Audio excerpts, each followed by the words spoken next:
Hello friends, let us now learn some important points about the glycolysis or Embden-Meyerhof pathway. So I'll write in next page so that it becomes easier even if it's not sufficient. Okay, glycolysis or Embden-Meyerhof pathway. So the first step in glycolysis is here glucose gets converted to glucose 6-phosphate, and this glucose 6-phosphate in the presence of phosphohexose isomerase it forms fructose 6-phosphate. This fructose 6-phosphate in the presence of phosphofructokinase 1 it forms fructose 1,6-bisphosphate. This fructose 1,6-bisphosphate in the presence of aldolase it divides into dihydroxyacetone phosphate and glyceraldehyde 3-phosphate. This glyceraldehyde 3-phosphate now it in the presence of glyceraldehyde 3-phosphate dehydrogenase it forms 1,3-bisphosphoglycerate. This 1,3-bisphosphoglycerate in the presence of 1,3-bisphosphoglycerate kinase it forms 3-phosphoglycerate. This 3-phosphoglycerate in the presence of phosphoglycerate mutase it forms 2-phosphoglycerate. 2-phosphoglycerate in the presence of enolase it forms phosphoenol pyruvate. This phosphoenol pyruvate in the presence of pyruvate kinase it forms pyruvate. This pyruvate in the presence of lactate dehydrogenase it forms lactate. So glucose, so we will put the enzymes in between. Glucose gets converted to glucose 6-phosphate with the presence of the enzyme hexokinase. This hexokinase requires magnesium as the cofactor, and during this process ATP gets converted to ADP. This phosphate is attached to glucose forming glucose 6-phosphate. Now this hexokinase actually has high affinity to glucose. This hexokinase has high affinity to glucose, whereas we also have something called as glucokinase. This glucokinase has low affinity to glucose. So because it has low affinity to glucose, this glucokinase is induced by insulin and it is present in liver and in the pancreas. It is present in liver and pancreas. Then we have glucose 6-phosphate. This glucose 6-phosphate in the presence of phosphohexose isomerase it forms fructose 6-phosphate.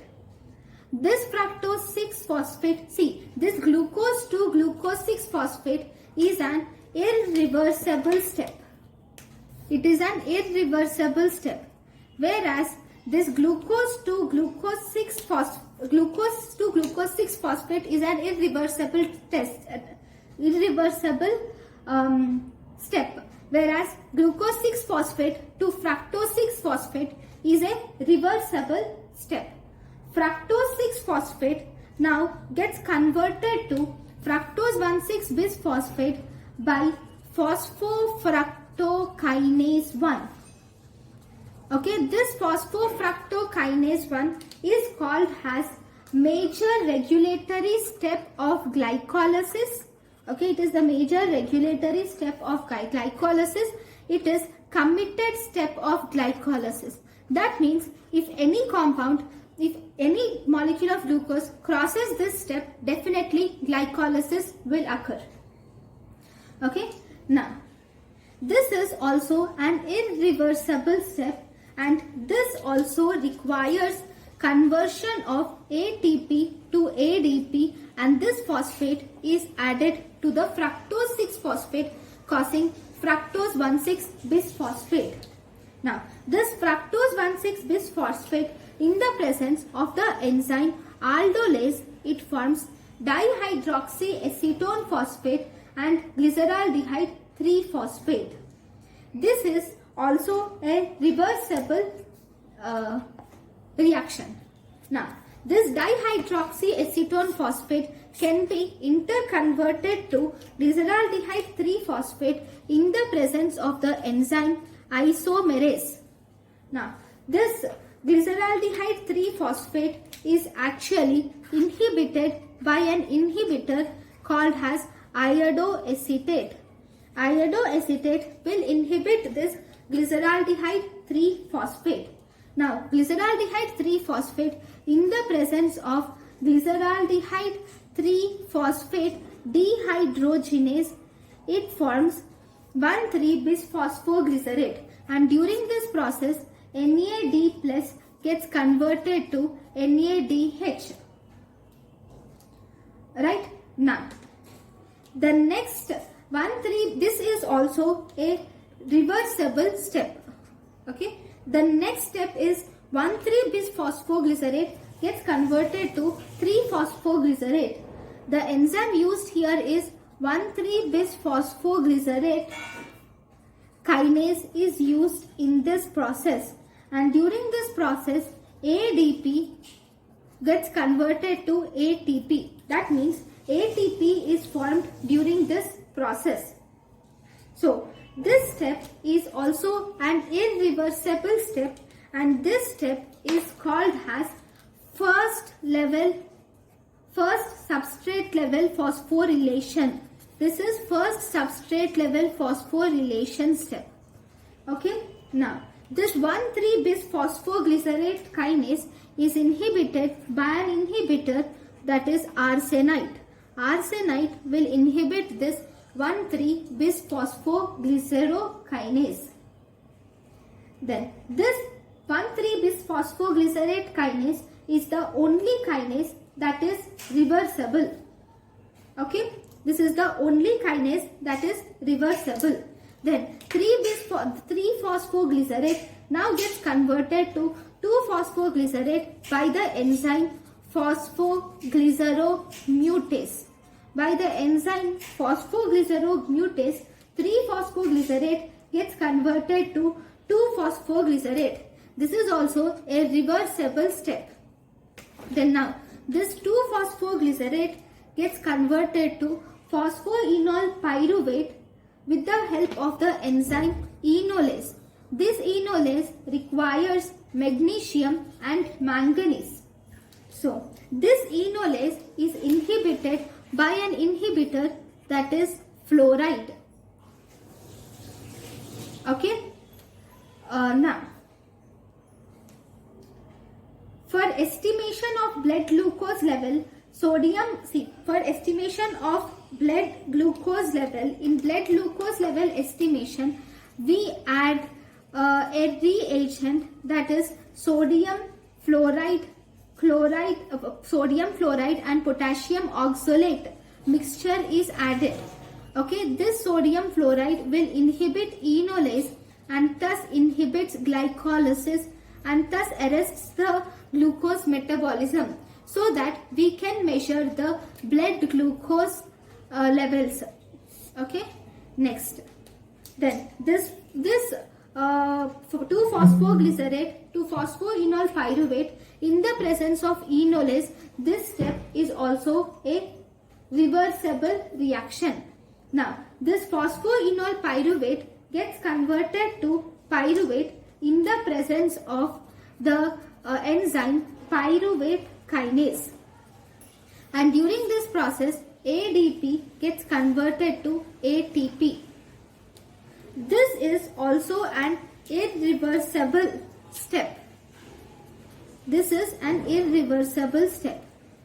Now, next, this pyruvate in the presence of lactate dehydrogenase, okay, it forms lactate, and during this process NADH gets converted to NAD+, and this occurs mainly in anaerobic conditions only, whereas in aerobic conditions this does not occur. Then this phosphoenol pyruvate to pyruvate occurs by pyruvate kinase, and this is second substrate level phosphorylation. Okay, if there is deficiency of this enzyme pyruvate kinase, it causes hemolytic anemia. So this is the glycolysis or Embden-Meyerhof pathway. Now we will see the energetics. So if you see here, in the first process, glucose to glucose 6-phosphate 1 ATP is utilized. In this glucose to glucose 6-phosphate 1 ATP is utilized, and fructose 6-phosphate to fructose 1,6-bisphosphate 1 ATP is utilized. That means 2 ATPs are utilized in this reaction. Then if you see, from glyceraldehyde 3-phosphate to 1,3-bisphosphoglycerate, 1 NAD plus 1 NADH is formed. So from fructose 1,6-bisphosphate, 2 glyceraldehydes will be formed. There will be 2 1,3-bisphosphoglycerate. So there will be 2 NADH which are formed. So if you see, I'm not going to write everything.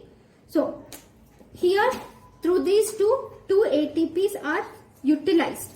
So you will have to minus these 2 ATPs from the count which you get. And here in the presence of the enzyme glyceraldehyde 3-phosphate 1 NADH is formed. Because this reaction occurs twice with one glucose molecule, we have 2 NADH are formed, which will form 1 NADH gives 2.5 ATPs. So totally we have 5 ATPs are formed due to this reaction. Then from a 1,3-bisphosphoglycerate kinase will result in again 1 ATP, because again this reaction occurs twice. Then 2 ATPs are again formed through first substrate level phosphorylation with the help of the enzyme 1,3-bisphosphoglycerate. Then in the second substrate level phosphorylation with the help of the enzyme pyruvate kinase, again 2 ATPs are formed. Total in this glycolysis we have 7 ATPs are formed in aerobic glycolysis. Then if we take into consideration this anaerobic glycolysis, the NADH which is formed through glyceraldehyde 3-phosphate dehydrogenase is utilized in the reaction for conversion of pyruvate to lactate. So this 5 ATP are not present in anaerobic glycolysis. So in anaerobic glycolysis you will have 2 ATPs which are utilized and 2 ATPs from 1,3-bisphosphoglycerate kinase and 2 ATPs from pyruvate kinase. Total you will have only net 2 ATPs are formed due to anaerobic glycolysis. So this is about the glycolysis pathway, right? So we will see the regulation of glycolysis now. So if you see the regulation of glycolysis, there are 2 enzymes which are important in regulation of glycolysis. That is hexokinase and phosphofructokinase 1. Hexokinase is inhibited by glucose 6-phosphate, whereas the phosphofructokinase is inhibited allosterically by ATP, citrate, low pH and low pH. Then this phosphofructokinase is also activated by 5-AMP, fructose 6-phosphate and fructose 2,6-bisphosphate. Okay, it is activated by 5-AMP, fructose 6-phosphate and fructose 2,6-bisphosphate. Right? Now, one more enzyme which is important in regulation is pyruvate kinase. This pyruvate kinase is also inhibited by ATP. ATP will inhibit pyruvate kinase and phosphofructokinase. So these are the enzymes which are involved in regulation of glycolysis. Then if you see in the glycolysis, we have one more pathway called as Rappaport-Lubering cycle. In this Rappaport-Lubering cycle or 2,3-bis-phosphoglycerate shunt. In this, the site of this Rappaport-Lubering cycle and glucose 2,3-bis-phosphoglycerate shunt is matured RBC. Okay, here what happens is in the RBC, the phosphoglycerokinase step is bypassed. So if you see here, glucose gets converted to glyceraldehyde 3-phosphate, which will form 1,3-bis-phosphoglycerate. Okay, this step is common till here. Now, this 1,3-bis-phosphoglycerate, normally it undergoes in the presence of phosphoglycerokinase, it forms it forms 2-phosphoglycerate, right? In the presence of phosphoglycerokinase, it forms 2-phosphoglycerate. This occurs normally. And during this process, ADP gets converted to ATP. So 2 ATPs are formed with this process.